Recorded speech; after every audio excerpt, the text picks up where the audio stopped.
As we said yesterday, I think everyone around the table was. I mean, we've seen the script before, right? Voices of disapproval in public, and then acquiescence when it comes down to it. And until they show me otherwise, I just can't imagine them taking a vote against the president's domestic economic agenda. And even if they did, I'm not even sure they would have the numbers in the House to hold up a veto. So, and even if they did, I'm not even sure President Trump will get to the point where he puts in these tariffs. He's threatened them many times before. So, you know, we're dealing with like 3 layers of hypotheticals here. But I think the pattern's pretty straightforward at this juncture, which is Republicans very rarely, if ever, put a strong rebuke on this administration. Well, to your point, will President Trump actually implement the tariffs? Will he set the administration on a course to actually make this happen?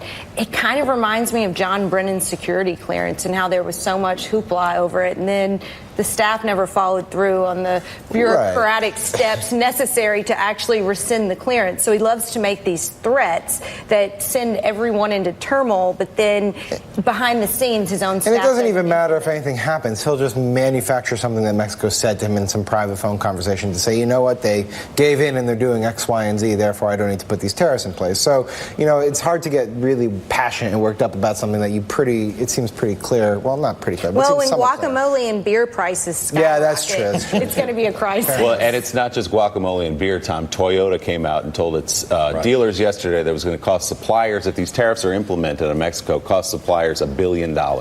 Which means it's going to cost consumers more money. This, you know, we talk about who it's going to cost Mexico, it's going to cost the car makers. No, it's going to cost consumers. Tariffs are a tax. Ted Cruz knows it. You know, I sound like Bob Dole. Ted Cruz knows it. The president knows it. But the bigger problem here is, imagine the situation we're in where the Republican conference is now saying, we really want to stop the president from doing the thing he ran on.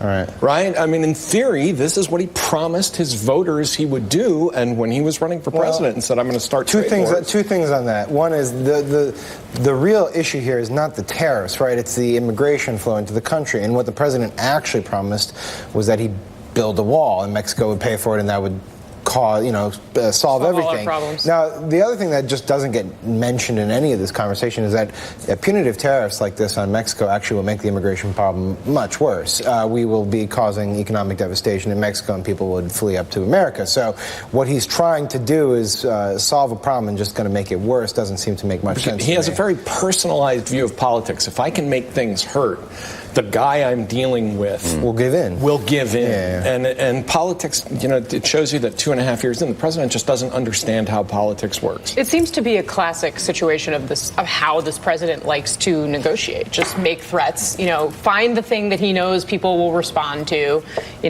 focus in on that, regardless of whether it's actually a policy that's going to be effective. So, can Mitch McConnell talk him out of it? I don't know. It's much harder once the president has gone out and made such strong public statements like he did in London yesterday. It's a measure, Jim Van, I think, of where we are in our politics and the relationship